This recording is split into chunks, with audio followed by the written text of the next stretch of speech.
Maning naa meron din una sa tanan, amo gyud paabot gikan sa seminary community nga nagpasalamat kayo mi, malipayon kayo mi sa inyong mga pagtabang.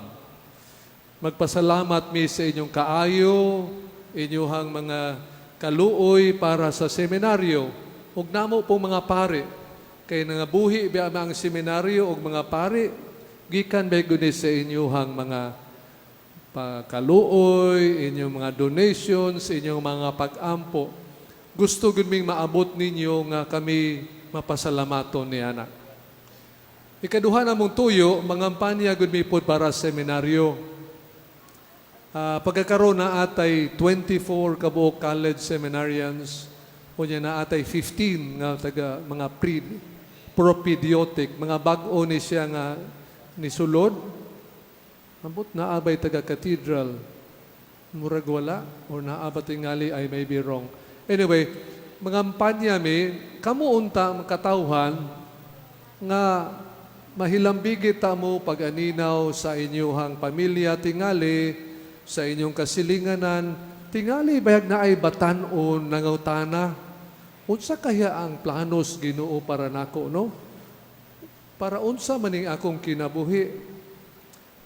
Muna nga, kung manaaanay mga tao o mga batanon, i-adto lang ni Monsieur Robert, ni Father FN, Father Tata, among follow-up na siya, ang among mga entrance exam, kano namang mga summer. So palihog lang may appeal pagpangampanya para sa ato ang seminaryo. Last week, naaran tayo ordination to the diaconate. Si Reverend Jimmy is one of those na na-ordain. Kani grasya gunis Ginoong gihatag sa atong diocese. Lain na mong tuyo, kanang mangayo pud mis inyong pag-ampo. Hingayo kayo mino? Mangayo mis inyong pag-ampo. Kani atong mga batanon nga kabalo na mo sa mga batanon, nga dali rang malingla, mawala sa ilang focus, maboard, nga unta magpadayon sila, magmakanunayon sa ilahang track. Nga kining ilang pag-adto seminaryo, pagtubag bang yun sa tawag, dili man ni personal ambition.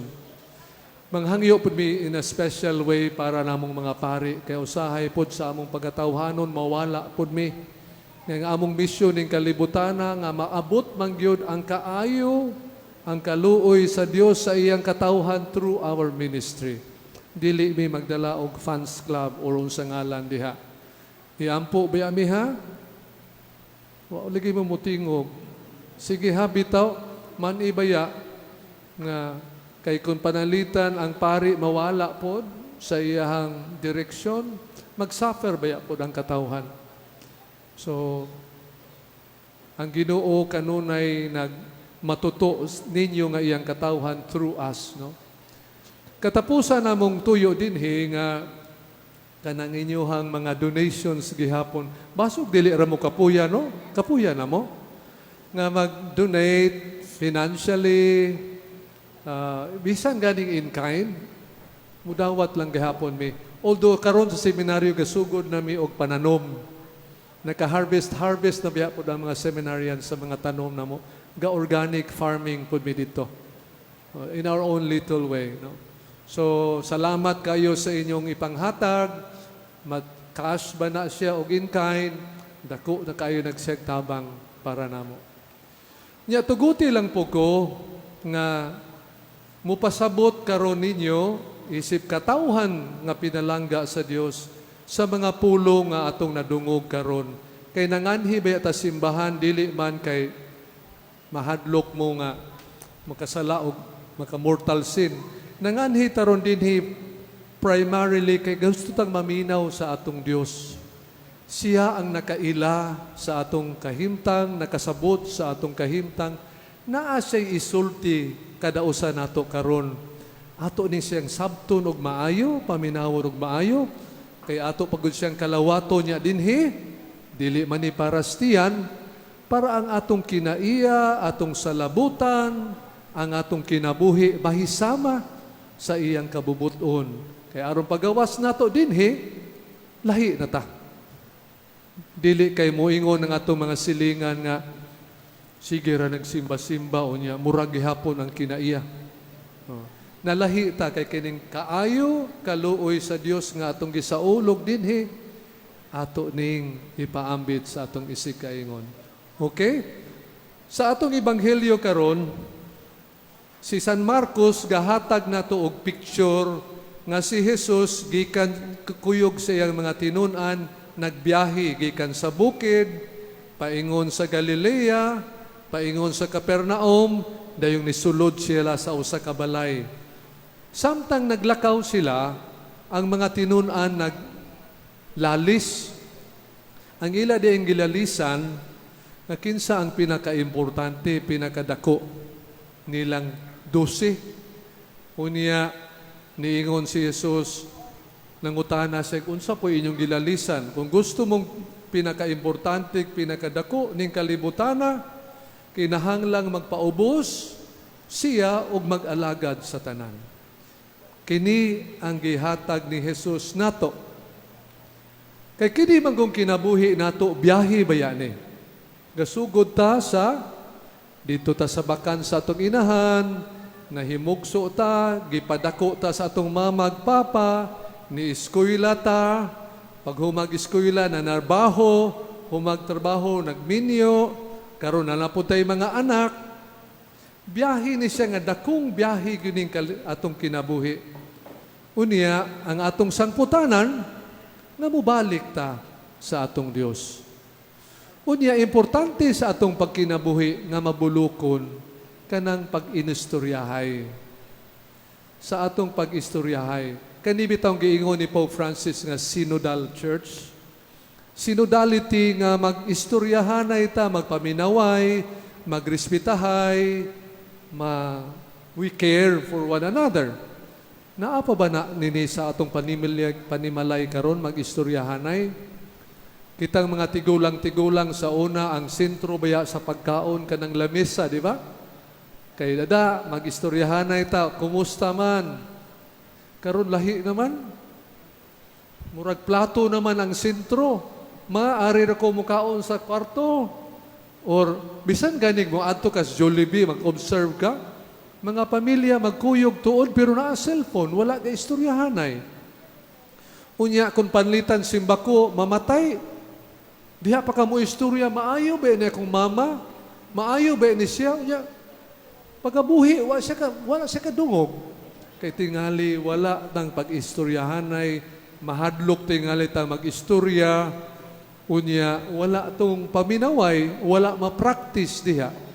So muning sa atong pagkinabuhi ning libutana nga mahimong mabulukon, meaningful, mag-istoryahanay, paminaway, pasensyahay, katong giingon ni Santiago sa second reading, nga makigdait, mahigalaon, maluluyon, dinhi manggod sa atong panag-istorya, mabansay na siya.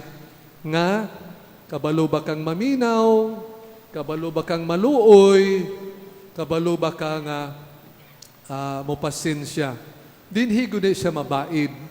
Munang kaning atong biyahe ning kalibutana, gasugod gyud ni nga kita anak sa Dios. Sa atong bunyag ipahinumduman gyud ta ani, anak ta sa Dios, anak ta sa kahayag, templo ta sa Espiritu. Pero bata pa man ta ato, mura matog liso nga gitisok. Patubuon man gyud ning liso ha. Kay kumadili ni siya mutubo, pambabilin tang liso, nalimutakin sa ta.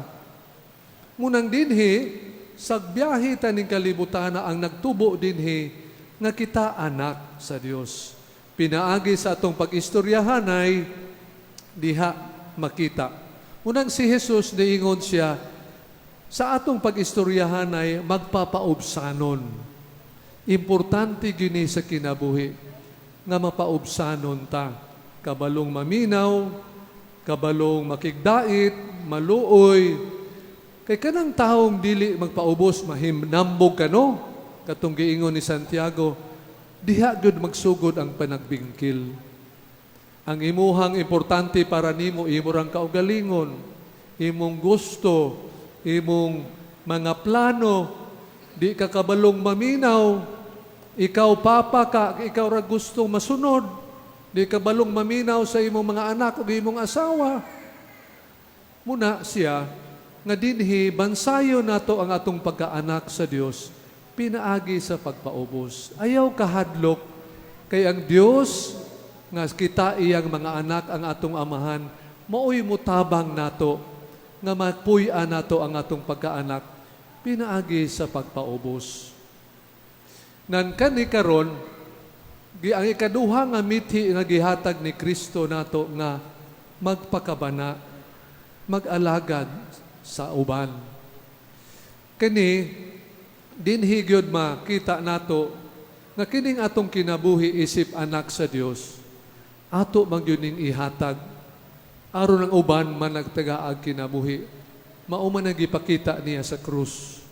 Kanang Dios nga nagpakamatay, iyang gihatag iyang kaugalingon para kita matagaan og kinabuhi. Dinhi pod sa atong pagkinabuhi, ma-practice nato na mutubo ni nga dili lang ang imong kaugalingon, ang imong tan-awon, ang kaayuhan para sa tanan. Karon bitong September to October na atay season of creation. Ang kinaiyahan nagpakita gyud nato nga wala tay pagpagabana niya. Atong mga basura, bisag asara, wala tay pagkabagana sa atong kinaiyahan nga naghilak, nangayo og tabang. So dinhi nga sa ato ang pag-istorya, pagkinabuhi ning kalibutan, mutubo unta ni nga magpakabana ka sa uban, dili lang imong kaugalingon ang imong puy-an. Kay kuno tungod kanang mga tao ning kalibutan nga nag-after ra og bahandi, dungog, o kanang unsa pa diha, kwarta, mawala gini siya, nalimot ka nga ikaw anak sa Dios ug naa kay tahas misyon ning kalibutana. Gisultihan ta ni Hesus pagpaubos ug magpakabana sa imong isig kaingon. Munang man kay gisuunan ko kining ato ang biyahe ning kalibutana, magsugod ta sa atong panimalay. Magsugod ta sa atong panimalay, paingon sa atong kasilinganan, paingon sa atong komunidad. Pero di nato kalimtan nga ang giliso nga gitisok sa atong kasing-kasing nga kita anak sa Dios, ato gyuning patubuon, ato ning palambuon, pinaagi sa pagkinabuhi nga mapaubsanon o mag-alagad sa atong isig kaingon. Aron sa atong pagkinabuhi ni kalibutana, muhimamata sa atong Dios, pangutan-on mangyud ta niya. Nagpuyo ba ka isip anak sa Dios nga mapaubsanon ug naglagad sa imong isig kaingon? E kung imong kinabuhi ra imong after, mawala gyud siya. Kay tining tanan mulabay ang Dios nga tag-iya ning kinabuhian nato maningil kung giunsa nato ni siya pagpuyo, giunsa nato pagpatubo ang atong pagkaanak sa Dios. Aduna tay mga pagsulay, kining mga pagsulay nato giingon dinhi ni Santiago ug sa first reading ni Solomon, mauni ang mag-purify sa atong kasing-kasing ug huna-huna nga dili ta ulipon sa kasuko, anak ta sa Dios. Dili ta ulipon sa bahandi, anak ta sa Dios. Aduna tay tahas na kining kinabuhian nato para sa uban. So gahangyo ko ta mo sa paghilom sa makadiyot, muhilom ta kay bitbito nato ang atong concern, bitbito nato unsa ang pinakaimportante nato nining kinabuhia, atong pasudlon ang pulong sa Dios nga itisok sa atong kasing-kasing nga kinahanglan tang magpaubos,